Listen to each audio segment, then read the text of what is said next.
Hello, welcome to My Camino, the podcast. I'm Dan Mullins. You know, we're hardwired to be cautious. We're hardwired to be frightened. We're hardwired to be suspicious, and we're hardwired to be doubtful.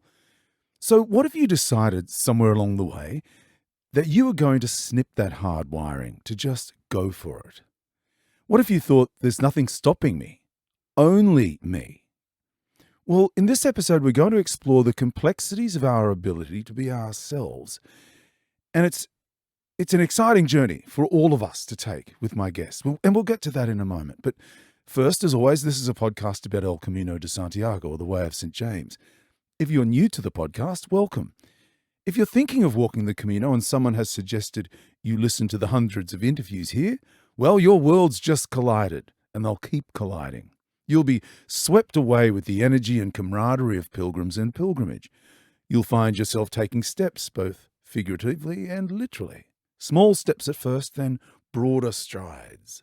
Then you'll find you've traveled, and in that traveling, you'll meet people that change your life. But no one will have changed your life more than you.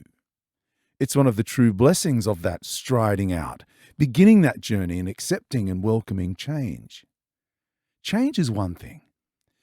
Believing you can change is another. Leo Tolstoy said, "Everyone thinks of changing the world, but no one thinks of changing themselves." So I'm using change as my thread this week because my guest has been through enormous change since we first met in episodes 3 and 4 of the podcast 7 years ago. Bill Bennett's full-length feature film, The Way, My Way, comes out later this year. I can't rave about it enough. It's absolutely brilliant. And we'll talk about the film a little later. And the reason I'm speaking with Bill is this week is a very big week in the life of The Way, My Way. Before we get there, I want to know how we got here. I want to know what drives someone to do the necessary hustle to make a feature film. So, Bill Bennett, welcome, Pilgrim.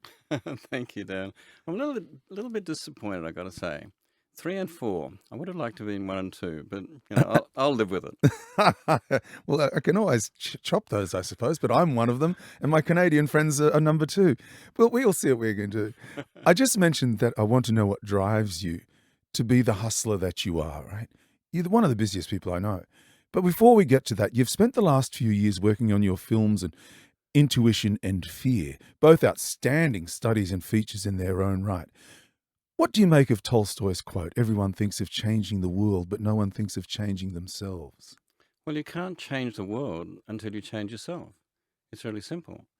Um, you have to change yourself, and in that small way and large way, you get to change the world. It's a little bit like walking the Camino. You know, I'm fascinated by this notion that you can change your geography by walking. I mean, you get to Astorga and you look at the mountains way, way ahead, and you think, how can I get there? And then 3 days later, 2 days later, 4 days later, you're on top of those mountains, and you turn and you look back at where you were, and you have changed your whole worldview simply by walking incrementally, step by step. And that's how you change, step by step, incrementally. So we need to acknowledge your beautiful wife, Jennifer, as well. She's a huge part of your journey in work and in life. She's inseparable and part of me. Yeah. She's a hurricane. In order to get us to a place where we can better understand your motivation, because my motivation is to hopefully encourage others to bite off more than they can chew and chew like crazy, right? Chew like there's no tomorrow, as they say. I think then a good place to start would be for you to tell us all what you learned about yourself when you made the film PGS. Intuition is your personal guidance system. Well, Dan, just by way of background, I went into that film as a skeptic. I have come from a very evidence-based background. Both my parents were dentists. I grew up very, very much believing, as they believed, that the only thing that was real was what you could measure, what could be evidence scientifically. And so, but a crazy thing happened. As people who've seen the film will know, I was nearly run over by a truck that went through a red light, but a voice told me to slow down just before that happened. Mm. I slowed down. The truck missed me. That voice saved my life. And really, my life kind of changed from that moment on because I became curious. What is that voice? Where'd it come from? Why did it save my life? And what's so special about Mm. me that my life should be changed? And it took me 10 years to make that film. And I started off not knowing anything about intuition, as I say, being a skeptic. But along the 3 years it took in filming, and I traveled around the world 4 times, I think, to make that film, interviewing neuroscientists and stem cell biologists, but also mystics and psychics and so forth, and channelers. I came across religious figures. I went to Bhutan, interviewed the Prince of Bhutan, a Buddhist, and something happened. And I think perhaps the most important thing that happened is that I said to myself, I'm actually going to approach this with an open mind. I'm not going to stick to the biases and the preconceived ideas and fixed views that I've had. I'm actually going to keep an open mind. And in keeping an open mind, I suddenly discovered a whole other world. Mm. And I met people that fundamentally shifted my understanding of what reality is. And in that sense, it fundamentally shifted my understanding of what I was and who I was. And I finished that film a different person. Mm. But here's the thing. I could not have made that film had I not walked the Camino. And this is the thing, because what happened was this. I'd been struggling to make that film for a long, long time. I've been quite successful in making films prior to that, and I hit a roadblock with this. And I thought, what's happening? Why can't I make this film? And so I decided to walk the Camino, and I dedicated the walk to this film that I wished to make. And I decided that I would do something quite outrageous for me. Like, I'm not a plan B person. I'm a plan C, D, E, and F person. Yeah. To do what I have to do, I have to be very logical and linear, and really plan ahead. I decided that I would walk the Camino winging it. Now, that terrified me. So I wouldn't plan anything. I did no research into what our Right. burgos say in, none of that. I decided that I would use what I called my personal guidance system, my intuition, to lead me on that walk where I was meant to go. Mm. And that was life-changing in itself. Yeah. And so what happened was this. I walked that Camino intuitively. It led me and took me to places, and I met people that I wouldn't have met had I done it in a pre-planned way. Yeah. And it gave me the confidence then. So 10 years I've been trying to make that film. I walked the Camino. Within 1 year of walking the Camino, I made that film. Right. It opened up this valve. It opened up this confidence, really, to say, all right, I'll do it. But I don't know whether you know this story or not, but here's the thing. I had decided, I walked the Camino in May. In July, I went to sleep saying, I've got to make a decision. Do I keep trying to flog myself and get this film made? Or what do I do? I've got to make a decision in the morning. That night, I had a dream. The dream was very clear, and it told me specifically how to make the film. It told me that I shouldn't go and try and do the big budget, big crew, kind of thing that I've been planning. I should nickel and dime it. I should effectively jerry rig it and start shooting it myself. And if I did that, then everything would be okay. So I had this dream. I woke up kind of like a cliche, Yeah. eyes up, eyes wide open, back straight, like in bed. And I looked at the clock and it was 4:44. Now I didn't believe in numerology at this point, right? But I knew enough to think that's weird. Like I've had this really, really clear dream. of how to make this film, and now it's 444. So I reach for my iPad and I Google, what does 444 mean? Up came entry after entry after entry. And basically, what I read was that 444 was a very powerful angelic number telling me that I had been doing good work, that I should proceed, and that if I moved forward, that I would be guided by my spirit guides, my archangels, my angels, my masters, and they would guide me through this process to great success, but I had to use my intuition. I had to use my inner guidance. So here I am, Dan, right? Like I'm in bed. It's July in Australia. It's cold, right? I'm freezing. I'm reading this after having had this very vivid dream. And I go, what the bloody hell's happening here? What do I do? Now, I knew in that moment that I had to make a decision. And it wasn't a decision about whether or not I should make the film. It was a decision about whether or not I should change my life. No, wow. Like it was a huge Yeah. moment for me. And I thought, this is just too weird. Now, I didn't believe in spirit guides and angels and archangels or anything like that. But I thought, this is just too weird. So I decided I'm going to make this film. And that process, that moment, that change in you, how was what was the biggest difference between new Bill and old Bill after that moment? There was not much difference, to be quite frank, because these things just don't happen in a thunderclap.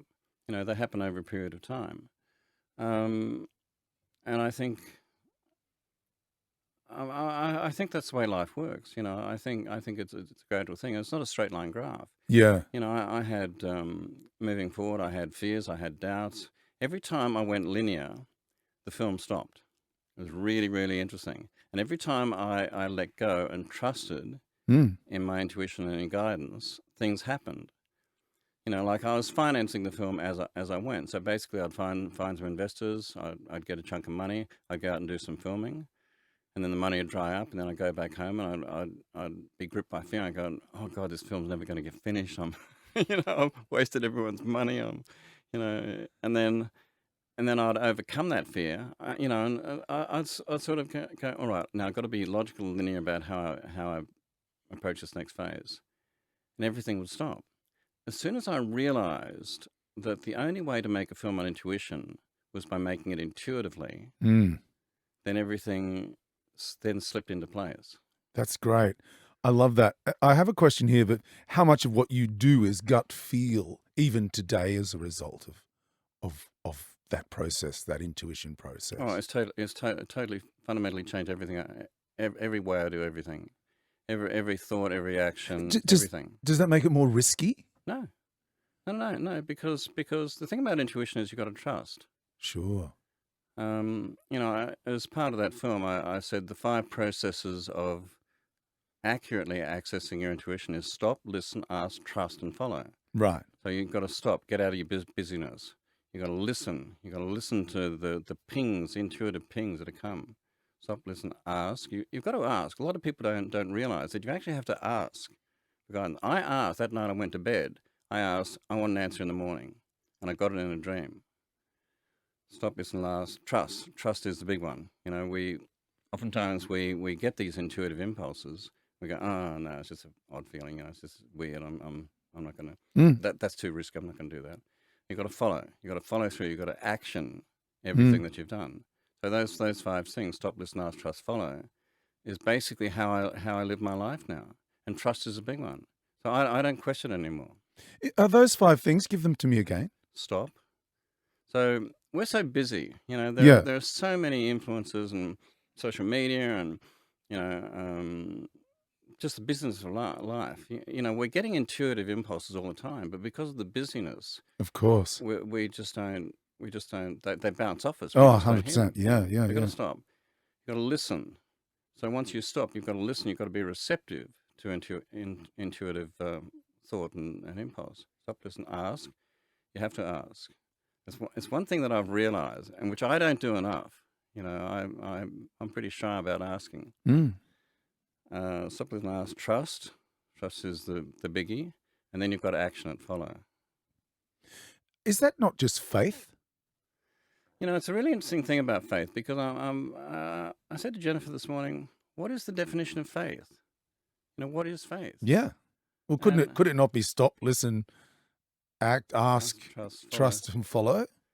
Um, I think so. I mean, people place a religious and biblical Yeah. patina over the Yeah. word faith. Yeah. But I'm the way I'm asking, and it's really not part of my script or anything, but I'm just wondering, are those 5 things the pillars of faith? When that could be your faith, that could be the way, could be a God, it could be faith in yourself, it could be faith in your family, it could be faith in the process, it could be faith in what you're doing, it could be believing Yeah. in the process, believing in the intuition. Believing in guidance. Now, Yeah.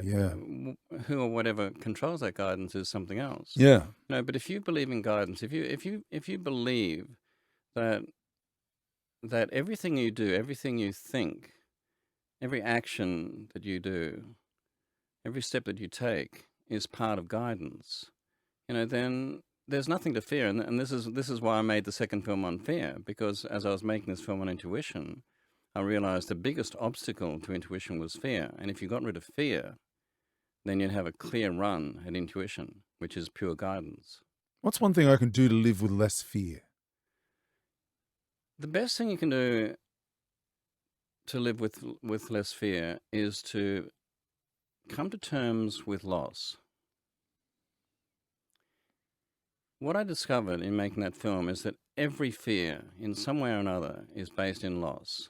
Mm. So if you get rid of the fear of loss of losing your job, loss of losing your partner, loss of losing all your money, loss of losing your house, loss of losing your life, if you get rid of all those fears, and it's hard, but I've actually got to that place. If you get rid of all those fears, you're free. Dan, you're free. And it's an extraordinary place to be because you're bulletproof. Like nothing can harm you. No one can harm you. Yeah. Nothing can harm you. You're free. And that's where I am right now. What's it like being there? Well, I tell you what it's like. It's actually scary. And I imagine it is. And one of the reasons it's scary is because fear is actually a really important impulse. Like, I'm spending a lot of money.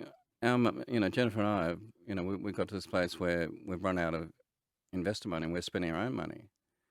And Jennifer and I just don't question it. That's what we do. We have no fear because we trust. And I was thinking the other day, we should be scared because we could lose everything. It's a bit scary not to be scared. Yeah, that's You know really what I interesting. mean? Yeah, of course I know what you mean, but that's why I asked the question, what's it like to be there? Yeah. Because do you question being there? No. So Absolutely not. that takes great discipline, though. It's not discipline, no. It's belief. It's belief, yeah. Faith. It's I mean, Jennifer and I have done a lot of work in reading and a lot of reading, a lot of talking amongst us, between ourselves and so forth to get to this place. But we're there, and we we had this saying going back a bit. The most important thing in our relationship is that we both don't panic at once. But now we don't both panic at all. That's fantastic. Yeah. That's fantastic. There's a third film you're working on now. It's part of the same. I call them the journey films because each film is got a credit up a journey by Bill Bennett. It's not a film by Bill Bennett. It's a journey by Bill Bennett because life is a journey. Yeah. And each just exploring these subjects is a very privileged journey that I'm taking. Yeah. So the next step is hope. Mm. Now I find it kind of fascinating that you've gone from intuition, learning to trust your gut and your instincts, to fear. So you overcome the fear of believing in your gut, trusting your gut and your instincts, and now you find yourself in a place of a journey of hope. It's a great place to find yourself. Why did you choose hope? And where are you in that process of making that third film in this series? Well, look, I still don't fully understand what hope is, I've got to say. Right. Because we all think we know what hope is. Well, just like I thought I really knew what fear was. And I got into making the film on fear and I realized I had absolutely no clue really what fear was. And I'm at that same sort of point with hope. And, we all think that hope is this wonderful thing that we must have in our lives. But I'm actually at this point where I'm thinking, really? Really? Hope is only a bridge. Hope is a bridge between getting us from a lower vibrational state to a higher vibrational state. So it's a corridor. A lot of people want to live in that corridor, but it's only a passageway, really, to get you to a higher state of vibration, a higher level of living. And so this is what I'm kind of exploring at the moment with my thinking in terms of hope. I'm a little bit skeptical about everybody saying, "Oh, we need hope. I've got to have hope in the morning." As a coincidence, I went back on my Facebook memories, and quite a few years ago, I had this memory. I wrote this story. If you live in hope, you live in fear. Now, at the time, I got a lot of people really quite antsy on my social media. Wow. But if you think about it, if you live in hope, then what you're hoping for means that you're in a low vibrational state. There's something missing in your life, and you're wanting something more. Yeah. Okay. And so that's by definition almost it's based in fear. Coming back to the sense that fear is ultimately all rooted in loss. So you feel as though you're losing something or Sure. you don't have something. Yeah. And so you're hoping that your life's going to get better. You're hoping that you're going to overcome this bad medical condition. You're hoping that your relationship is going to get better. So but the hope, people are concentrating on hope, but it's not the hope. Hope is only the corridor that's getting you from one place to another. Does that make sense? Yeah, in a sense, it does. Are you saying that it's a good thing to have that hope, or you feel it's kind of a negative thing? Then I've always thought hope is a good thing. I haven't made my mind up yet, Right. to be quite frank. And this is one of the Okay. wonderful things about the film. Yeah. I've shot about 20 hours of material so far, and I've shot enough with a lot of really clever people to make me question whether our faith, if you like, our belief, our need for hope is actually warranted. And so I'm sort of going against the grain a little bit, in that sense. Like I say, intellectually, I haven't yet really figured it out, and I need to talk to more people. But this is where my thinking is going at the moment. I'm sort of challenging this accepted notion of what hope is, and I think, well, okay, if you can in fact sort out your shit at that low vibrational state, you don't need hope. You see, I don't have any hope. Right. I have no hope. Hope does not exist in my life because I have, like this film, for instance. People say, "Oh, you must hope that the film's going to do well." No, I don't hope it's going to do well. It's either going to do well or it's not going to do well. Yeah, that makes sense. I understand where you're coming from now. That's a really interesting perspective. That's going to be a very, very interesting assessment and a journey of discovery that you go on to find, at the end of it, to come to that conclusion. But Dan, the thing is, you've got to let go of outcomes. That's the thing. You've got to let go of outcomes. Like the outcome is this film's going to do really well. I don't care. Yeah. All I care about is making a good film. Mm-hmm. If I make a good film, then Yeah. the rest might follow. Yeah. It might not, but it might follow. But I really don't care. My only care is to do the best job I possibly can as a filmmaker. But I don't hope the film's going to do well. I don't hope the film's going to win a whole bunch of awards. I don't hope the film's going to go to Cannes. If I have any hope, I hope that people like the film. Yeah. Yeah. But even then, I've got no control over But that. you've got trust in yourself that you know that you're going to work hard enough to produce something that you know deep down will do well. I hope so. But that's Oh, I'm such a hypocrite. no, but that's the bottom line, isn't it? Yeah. The bottom line is you don't live in fear. You have faith in your intuition and your process, and faith in one another, you and Jennifer, to know that what you've put together will be quality enough to do well. And as you say, well, it's not really about doing well. If you see it on the big screen and you say, wow, that's a really exquisite work of art that we've put together, I'm happy. And the universe will take care of the rest. It's really interesting. We had a screening for a distributor a little while ago. The distributor, in fact, ended up taking on the film, Maslow Entertainment. And the head of this company, Mark Woolridge, he came out of the screening, was sitting downstairs in a little coffee shop, and he said, what does success look like for you with this film? And I said, what success looks like for me is right here, right now. I've made the film. Mm-hmm. That's success. Yeah. That's right. Yeah. That's right. Well, it's amazing. And we'll get to it. But there's 3 other movies that you'd like to make. I don't want to wrap up this soul journey talk just yet. One of them is Purpose, another is Love, and another is Death. 3 more movies you'd like to make. What do you hope at the end of it all, this whole soul journey series, to find? Look, one of the things that I'm doing with these films is that I'm not proselytizing. I'm not telling people how they should live their life or what's important. They are what I call journey films, in that it's a personal journey of mine to discover stuff, so that I have a better understanding of who I am, what my role is, what my purpose is, and how the whole thing works, if you like. Now, the way I figure it is, if I'm going to be asking the questions that a lot of people would be interested in asking, I'm in the very privileged position where I can get to people, like important people around the world, to be able to ask those questions.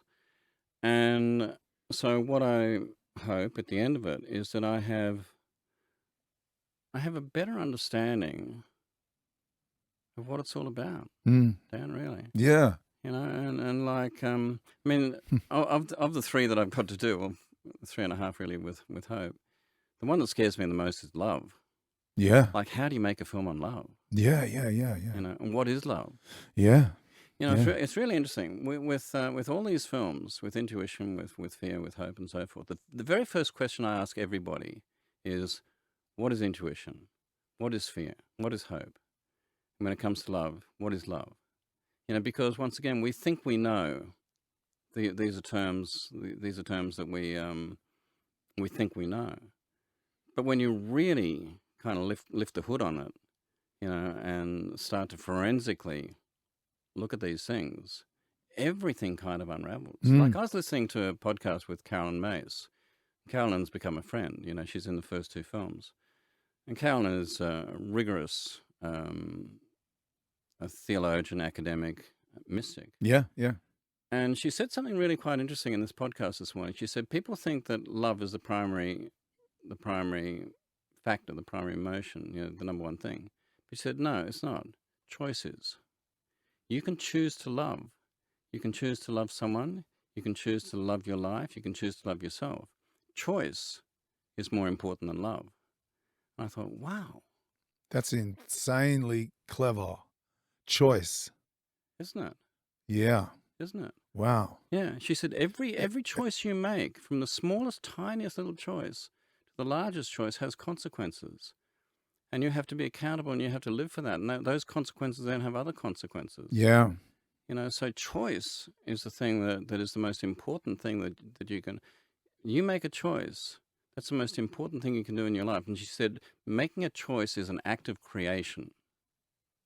Wow. It's an act of creation. And I thought, my goodness. When you're making smart choices, it makes you a better person to love and makes you a better lover. Yeah. Yeah. I made that choice. Really... I made that choice that morning at 4:44 to make the film. Yeah. That changed my life. And I say, Dan, probably that in changing my life, coming back to your original question about change the world, change your life, in changing my life, I've probably changed the lives of other people as well. No question. Yeah. So this whole thing of what Tolstoy said, you change yourself first. Yeah. And let the world look after itself, Yeah. And if you do find that change in yourself, and it might be that you learn to be more intuitive, you be less fearful, perhaps less hopeful, and more loving. It doesn't matter what the world's doing, you'll be in a better world. Yeah. Your Yeah. world will be a better world. Yeah. Yeah. I think that's fantastic. I want to go back to the hustle, your incredible drive. I said earlier, you're one of the busiest people I've ever met, actually. Tell us about the Golden Bridge. Oh, Dan, the Golden Bridge. You know, look, if I died tomorrow, and I could well, if I died tomorrow, there'd be two things that I would like to be remembered for. One is this last movie, and the other is the Golden Bridge. I don't think I've written anything as good as this. I doubt that I'll ever write anything as good. I say that to Jennifer, and she just laughs. She says, "Bill, every time you do something, you say that."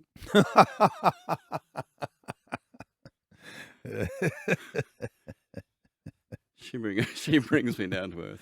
But The Golden Bridge is, it's interesting. I handed to, I gave a copy to our mate Johnny Walker, and John wrote me back, and he said, "This is a book about a pilgrimage." yeah.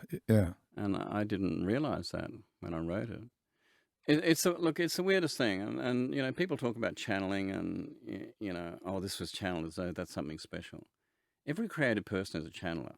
Mm-hmm.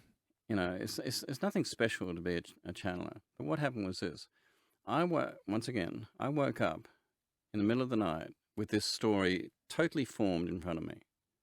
I didn't dream it. I woke up and there it was, totally formed. And I said, "No, I'm not doing this."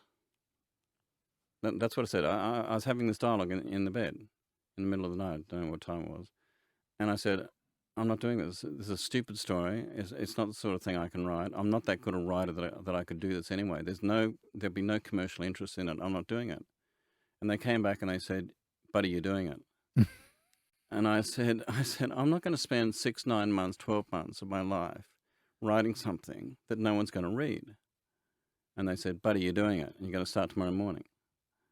And so I went, "Oh, okay." This is a dialogue I'm having with myself, right? Of course. Yeah. But Dan, you've got to understand that the story is totally formed. It's like there. All I've got to do is sit down and write it. Right. So... And what was the reluctance? Why did you not want to do it? Well, literally what I said. It was a story that wasn't a genre that Right. I'd done. There didn't seem to be any real commercial merit in it. At this point in my life now, I've got to make decisions based on what I think is going to have the biggest bang for my buck. And by that, I'm not meaning money. I'm talking about accessibility. Yeah. Doing something that is in some way going to, have an impact. But they were insistent. It was the weirdest kind of thing. And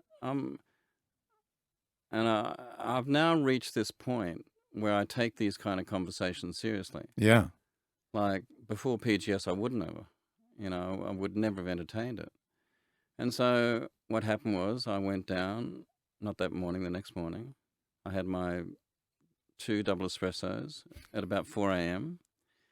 And I don't meditate, but basically what I did is I cleared my mind. I just sat down at the typewriter and I wrote. I wrote about 1,500 words. By this stage, it was about 9:30, 10 o'clock in the morning. And went up and had a shower and got on with my day. And then during the day, I found a time during the day where I would once again clear my mind. And that gave me thoughts about what I would do the next day. And then at 4 o'clock the next day, I'd go down, I'd have my 2 double espressos, and I would write. And in a surprisingly short period of time, I had a book.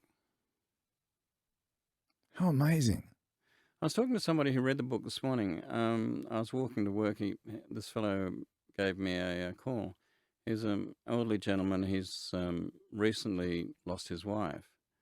And his voice was starting to crack with emotion, telling me how much the book had deeply affected him. And he said, "I am telling people," he said, "I cannot explain this book. I can't tell you what this book is about. You've just got to read it.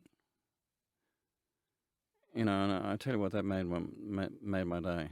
How fantastic. So give us a very quick précis. Give us the elevator pitch. Okay, so the elevator pitch is a man who's, can't remember, he's 60, 63, something like that. He walks out of his house one morning with a backpack. He walks up to the main street. He takes off his smartwatch, puts it in a bin, takes his mobile phone, puts it in a bin, gets rid of everything that his ID, his credit cards, everything, puts them all in the bin. He just walks off, doesn't know where he's going. It turns out that that morning, he should be at his wife's funeral. It turns out that he's killed his wife, and the police want to talk to him. And he just walks off. He stops at on the outskirts of the town. He stops at this little breakfast place, and this tradie comes in and says, "Where are you going?" And he says, "I don't know." He says, "Well, which way are you heading?" And he says, "Well, I'm heading north because north is up. I need to head up." And he said, "Well, the only thing that's up is like this big rock in the middle of the country." He goes, "Yeah, okay, well, I'll walk there." And as he walks, he comes to believe that if he builds a golden bridge of life... Now, it turns out this guy's an engineer. He's lived his whole life through measurement. His God is empiricism, measurement, calculation. Sure. And because he walks out into the desert, and because of the exhaustion, the grief, it turns out he loves his wife beyond words. And yet he still killed her. You don't know why. But through this grief, through the heat, the exhaustion and everything, he starts to unhinge, and he shifts into another dimension, into another reality. And he comes to believe that if he builds a golden bridge of light over this rock, that at the other side, over that bridge, on the other side of that rock, will be his wife, and he'll be reunited with her. Wow. And that idea came to you Fully formed. fully formed. Yeah, I didn't have to work at it. Did you get fully formed ideas like that coming to you in the middle of the night before you connected with your intuition, before you addressed fear, before you talked and started to think about hope? No. Wow. No, and I'm waiting for the next one. Well, I hope it comes. Speaking of the next one, then I see one day I'm on social media and I see, Bill's posted something, it came up. I've always got the alert. You with these elephants. Now he's with the elephants in India. Tell us about the elephants. Yeah, well, that's a bit strange. Jennifer and I just chuffed off to Tamil Nadu to spend 2 weeks with elephant scientists studying the impact of human-elephant conflict. In other words, elephants going crazy and killing people. Right. And it's been a story that's been swirling around for quite some time.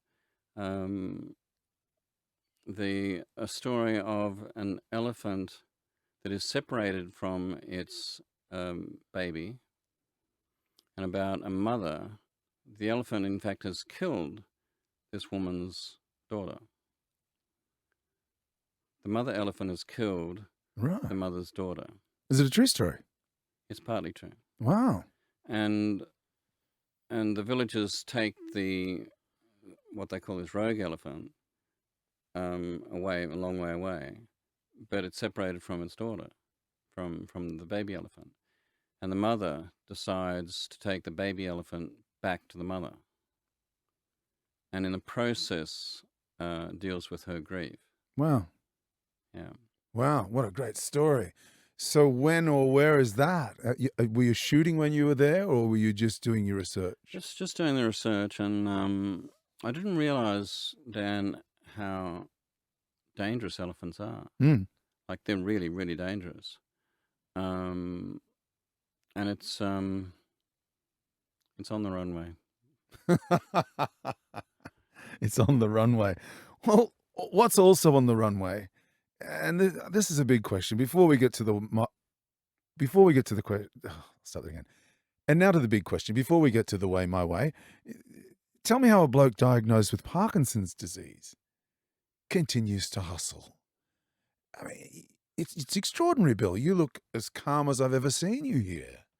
You look incredible. You look incredibly fit for your age. You're walking from the airport to your studios here in Sydney over the last couple of days. You're looking amazing. How's that journey? How's that pilgrimage? Because you're very open and honest about that when you released the movie about fear. Well, I'll be now 6 years since my diagnosis, so I'm well into it. And I probably had symptoms a good 12 to 18 months prior to diagnosis. Dan, I don't understand it. I'm defying gravity. I really don't understand it. I think that perhaps because I have a strong sense of purpose, I'm not allowing myself to wallow in it Mm-hmm. or to. I don't. It's funny. I was talking to this bloke this morning about the Golden Bridge, and he said, because it's really about grief about this bloke who loses his wife. Yeah. And I said, look, really, it's a story about Jennifer and me. And he said, Bill, you don't have to worry. You're doing really well with Parkinson's. You don't have to worry about dying anytime soon. I laughed. I said, I'm not worried about that. I'm worried about her dying. So I don't. You probably saw I took my medication before this, and so forth. So I'm being sensible about those sort of things. But I decided that I would take myself off Facebook. I'll tell you a story. Okay, so I often do that, don't I? I say, I'll tell you a story. Yeah, I love it. I'll tell you a story. I didn't tell anybody for 4 years that I had Parkinson's, but then when I made this film on facing fear, and it starts off by saying I had to face this fear when I got this diagnosis, it became public, and so the Sydney Morning Herald did a big feature on it at the time, and that weekend there was a party, a birthday party 2 doors down from where we live, and there were going to be about 40 people there. And I knew that, that the word had got out and people were, for the first time, aware that I had Parkinson's. Well, I didn't really want to go to the birthday party, but socially I had this obligation to go. But I left it until the last moment to sort of go. And so I arrive at the party and it's in full swing. I open up the door and everyone stops and turns and looks at me. Right? I feel mortified, absolutely mortified.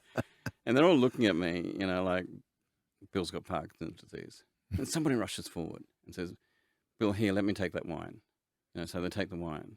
I go, no, it's okay. No, Bill, let me take the wine. I'll open it. Bill, here's a seat. Take a seat. Head of the table. No, don't you cut a piece of the cake. We'll cut the cake for you. Now. Yeah. So the strangest thing happened, Dan. You know what? I liked it. I liked it. They're making a fuss of me. They're making me special. They're treating me like I'm a prince. I like this. Why didn't I get sick earlier? And at that moment, I realized something terribly important about health. And that is that we can get to a point where we stay sick because it makes us special. It makes people, like people stand up for you on a bus.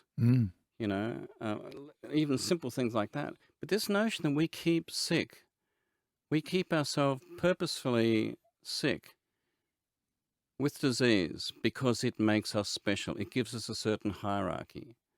It's a scary thing, but at that moment of that party, that hit me so very strongly. I like this. This is cool. They're making a fuss of me. What an extraordinary insight. That's amazing. That's amazing. And so you now approach it, I think you said just before you didn't perhaps say it, but you inferred that you don't let it define you. No. You just go about your business. Yeah. take your meds, Yeah. take it seriously, Yeah. but just go about your life, go about achieving, go about hustling, go about being busy. Well, there are certain things I can't do. Like I can't brush my teeth with a toothbrush. So I get an electric toothbrush and I use that. There are certain things that I just simply can't do anymore. That's okay. I find a workaround. No big deal. And I don't hustle, Dan. Well, I think you probably... I don't hustle. What I do is I'm vigorous in what I want, and I'm absolutely shameless about what I do, in the sense that I mean, how the way my way came about is extraordinary. I got to say, absolutely extraordinary, and we can get to that later. Yeah. But no, look, I have things to do, and what I do is I give people opportunities to join me in those endeavors. If they choose not to, then they've missed that opportunity. That's the way I look at it. Well, let's talk about My Way, the new film, shot in Spain last year. I've actually seen it twice. I saw the first two rushes, as they say, and it's amazing. I absolutely loved it. I'm so excited about it. Where to from here? Where to from here for you now? Where are we at? My Way. The film is almost finished. It's been in editing, Dan, 11 months, and that's a long, long time for a feature film. And the reason that it's been in editing that long is it's handcrafted. I mean, this is a handcrafted film. Yeah. Because Jennifer and I are producing, we've got no pressure. We don't have any government money in it. There's no Screen Australia involvement, anything like that. It's just us. And we can I've set the whole production up so that we can take whatever time is needed to get this film absolutely right. Absolutely to a point that we're happy with it. And it's at that point now. Do you have to have a certain patience, Bill? Would it not be the tendency to get it done when you're handcrafting a film? Do you have to have a certain patience where you're saying, there's no need for us to do that today. Let's leave that until tomorrow. We've done enough today. Let's take our time and get it right. Oh, no, the opposite is a fact. The opposite is true, and that is that there's a tendency to want to hold on to it for another 11 months. Right. Because nothing is absolutely perfect. Yeah. And so the difficult part is to draw a line under it and say, no, this is good enough. Well, where are you now? Where's the line? Well, the line has been drawn. We've locked off the picture cut. We're now doing the sound. We've got a fantastic music track. And I just a couple of days ago just got permission from a musician to use the end music song. Oh. Somewhere along the way. It's very self-indulgent. I didn't plan that little segue there. I didn't plan it. But Dan, I tell you what, it is the best music for the end of that movie, man. I tell you, it's fantastic. People are going to be sitting in the cinema and they're going to want to watch all the credits and tap their foot along. It is just the most fantastic way to end the film. Oh, I'm so pleased. I'm so delighted. When you called the other night, I couldn't get the smile off my face all night. I think I slept with a smile on my face and woke up with a smile on my face. Oh, I'm just so excited to be part of it. It's exquisite. It truly is beautiful. It is handcrafted. The colors, the scenery, the light. I actually have a question here. Tell me about Bill Bennett and light. Oh, Dan, it's a really really good question, because right from the very start, when I started thinking about this, the first thing was light. I told everybody this is a light-dependent, light-prioritized shoot. So every decision was made based around light. Choice of cameras, choice of lenses, choice of DP, choice of, shooting time of day, that sort of thing. I always knew that light was going to be perhaps the most important creative element in the film. Yeah. And why is it so important? Why? Yeah. It's the difference between cinema and TV. I'm really mean when it comes to TV. But look, the way I look at it, I've only got one chance in my life to make a film about this subject. about the Camino. And for me, that's an extraordinary privilege, and I want to get it right. A great responsibility too. A huge responsibility. One of the things I found was watching it, though, there's big sweeping landscapes. The light is shot in such a way it draws you in. You feel part of the landscape because of the light. Well, Dan, you have personal knowledge of this. You know, we did a music video together. Yeah. And you stood in a field for how long? Oh, 2 hours or something? Hours. That was the coldest I've ever been in my entire life. You know, Ever. With me waiting for the Ever. live. For Not yet. And we didn't have like film crew or anything. It's just you calling me on the mobile phone. No, you can't go yet. Bill, I'm freezing to death. Stay there. Just give me a little bit more. And I've got to say that shot is absolutely stunning. It's stunning. It's It was worth the wait. It was worth the wait. There's no question. And here's the thing, and this is this is really important to me, and that is that an audience, you know, and a thing I think with cinema is that cinema lasts. You know, I mean, this film could still be around in 100 years. You don't know. Mm-hmm. Cinema lasts, and so I take that really, really seriously. So if it means making people uncomfortable, you know, for an hour or so, I don't mind that. You know, if it you know, if we've got to wait for the right light and for all of the elements to come together, so that shot is as best I can possibly make it. Because as a director, I'm responsible for every single thing that happens in that frame, everything, including the light, ambient or otherwise. And so, if we're talking about something that's going to last, then you've got to get it right. Yeah, you've got to get it right. I remember walking back to the car. It was like 300 or 400 meters away, and Jennifer was sitting in the car. It was so cold. And I said to you, oh, the sky was unbelievable, that pink and grey sky. And you said, yeah. But it was dark. It was almost pitch dark by the time we got to the car. The light had died out that quickly. And I remember saying to you something along the lines of, oh, I'm so pleased we got that shot. And you were saying, well, that's why I was being so persistent, you know. And I remember saying to you, and I suppose it's also getting in the car, loading stuff in. I said, I imagine there'd be days when you think, oh, now we're putting the stuff in the back of the car. Now the light's perfect. So you have to wait, don't you? Yeah. You have to wait. You simply do. There is a shot at the end of PGS where I'm standing on the edge of the Nullarbor Plains. Yeah. And it's a drone shot, and the sun is sinking, and it's one of those magic moments when the sun is literally fingers of God, you know, coming out, and I'm standing on this cliff in the Great Australian Bight with the storms and the sea and everything. And what happened with that was we rehearsed that shot because it's a very complicated drone shot. We rehearsed that shot in cloud for about 6-7 times over a period of about 2 hours beforehand. And we were watching that sun, and there was cloud. And then suddenly this little band of sky opened up just above the horizon.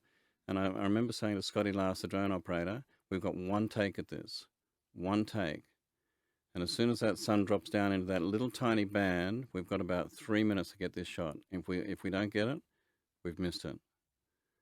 And because we had rehearsed it, we got the shot and it was perfect. No, that's great. I love stories like that. I love stories like that. That's not luck. That's work. Well, it's also experience, you know, because with experience, you know that you've got to do the rehearsal so that when you do get that opportunity, and it's so fleeting, everything aligns so that you can absolutely nail it. And we did the same thing with the end shot in The Way My Way. Yeah. With a shot of the cathedral. Yeah. Oh my gosh, that is unbelievable. I get goosebumps thinking about that. All right, we're not going to give away too much. But when I cast my mind back to the Camino, it's often a memory of spending long afternoons not doing very much with pilgrims from all around the world. And you capture that very well, that feeling. How hard is it to capture the essence of the story you're trying to tell? Oh, crikey, what a question is that? Let me think about that. It's bloody hard. Yeah, I bet. It's really bloody hard. Yeah, but you do it so well. Yeah, I don't know how I do it, Dan. I really don't. It's sort of a mystery, really. But what I try and do is I try and bring all of the right elements together and create the right environment. My job as a director is to create the right environment where people can do their best work. But the most important thing for me is truth. Mm. Truth. The truth of the moment, the truth of the situation. And if things aren't ringing true, then I just stop it, and we just work out why it's not working, why it's not truthful, and we, whatever time it takes that's needed to find out why it's not truthful, I take that time, and then we do it again so that it is truthful. Truth. Yeah. Well, we've hit on some big subjects in this conversation: truth and faith and love and hope.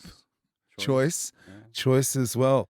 So the reason we're talking and the reason for this conversation is the trailer comes out this week. And it's a great trailer. It's got a really catchy song in it. So the trailer this week, what's the timeline? When can people start to get excited about seeing The Way, My Way in a cinema near them? The film opens in Australia on May 16. We've actually been invited to a big Camino conference in Europe to screen the film there on the 3rd of May, Friday the 3rd of May. It's like all of the big heads, the European heads of all of the big Camino organizations around Europe, Terrific. coming to this place in Croatia. Wow. And so Jennifer and I are going to attend that, and all of the people in the movie, the European pilgrims, are going to be there as well. So that's going to be pretty cool. That would be very cool.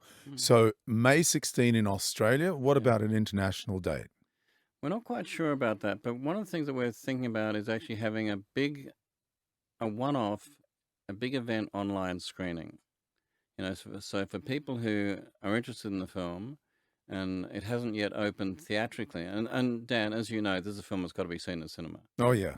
It really does. Yeah. And I think Camino groups will love to go as a group to see the film. Absolutely. And share it. Yeah. Because it really is an experience. Experience. Yeah.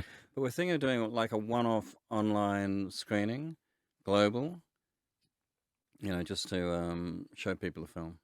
And any idea when that might be? Not quite sure. I mean, we're talking about possibly St. James Day. Okay. Well, that's not too far away. Yeah. It's only a couple of months away. Yeah. Oh, it's so exciting, Bill. We've been talking for just shy of an hour, which is extraordinary in itself. I know you do a yearly audit where you kind of mark your achievements or lack thereof sometimes from the year before and look ahead for the year to come. There's a 10th anniversary of the book, The Way, My Way, that the movie is based on, which will come out this year. I've done it. You've done it. All right, there you go. That's why I was so busy this morning. You say you're not a hustler. So, but if we're talking blue sky outcomes from Bill Bennett with all of this work on your plate, what does 2024 look like for you? 2024 really is about this film. Jennifer and I really want to make sure that we do everything possible so that as many people as possible get to see the film. But I would like to complete the shooting of Hope this year. I've started writing another book already. I woke up the other morning and thought, I'm 10,000 words into it, Dan. I'm really enjoying it. Oh, that's so funny. That's so funny. What we need to have like a big screen of Bill's sleep, like Bill's dreams, so we can all watch them. Oh, that'd be dreadful. I can't wait to see what you're able to achieve this year, Bill. And like I said, the movie is absolutely brilliant. Everyone is going to love it. And again, I want to acknowledge the enormous contribution your beautiful wife Jennifer makes to your success and everything that you do. There's no way in the world that I can do what I do without her. She's amazing. Yeah. She's amazing. Congratulations. Thank you. Congratulations on contributing to making people's lives better through your research and films on intuition, fear, and hope, and for being such a great friend. Well, Dan, it's a pleasure, a real pleasure. Thank you. Buen Camino, Pilgrim. Buen Camino, somewhere along the way. I can't get that song out of my head. No, you've done it for both of us now. We're about to go to a little Spanish restaurant down the street for dinner, so we'll be singing it along the pair of us together. Absolutely. My guest this week, the Australian author, film producer and director Bill Bennett. The trailer for The Way, My Way is out this week. Keep an eye out for it. It's going to be everywhere. Share it with everyone you know. We'll all be on this journey, this pilgrimage, together. And if you'd like to watch the video of this podcast, go to my YouTube channel, danmullinsmusic.com. Thanks for your company this week and every week. Until next week, I'm Dan Mullins. Buen Camino. Great job, mate. That was fantastic. Fabulous. Fabulous. God, Dan, I tell you what, every time I talk to you, we have such a good chat, don't we? We do. We always have a good chat. Yeah. We always have a good chat. Yeah. I learn so much when I talk to you. I That's really nice. do. And I learn about things that I thought I knew about. Oh. Yeah. See, I always think of love as kindness. I think that if you truly love yourself, you're truly kind to yourself. If you truly love your wife, you'll treat her with kindness. If you truly love your children, your grandchildren, your neighbors, and it's all about kindness. And that's really what Jesus taught, kindness. And if we all conducted ourselves in that fashion, the world would be full of love. But everywhere you turn, every single day, is very little kindness. But little moments of kindness go such a long way. And look, transference of energy. You smile at a stranger in a street, a stranger, they'll smile back. Transference of energy. Yeah. It's really as simple as that. I don't understand what love is. I really don't. I have an inkling of what romantic love is, but there is a greater love that is beyond my grasp. Yeah. That I'll be searching for in this film, and that's what I'm trying to find. What is that greater love? There is a glue that keeps the universe together, and that glue is love. But it's not romantic love. It's I wouldn't say cosmic love, but it's a molecular love. Yeah. That makes all of the laws, the physical laws of the universe work, and that's what interests me. It's like exploring what that love is. Yeah. And where does it come from, and how did it originate, and why is it there? Yeah. Yeah, it's going to be a great film. Like I say, it's the scariest. It's the scariest. But that's the great part about it. You don't know what you're going to discover. You don't know what narrative you're going to end up with. You don't know where that journey's going to take you. No. All I know is that it's not going to go to the sticky, gluey, sentimental stuff. No Hallmark cards. No. No. Let's go and have some dinner. Beautiful. Fantastic. Thanks, Dan.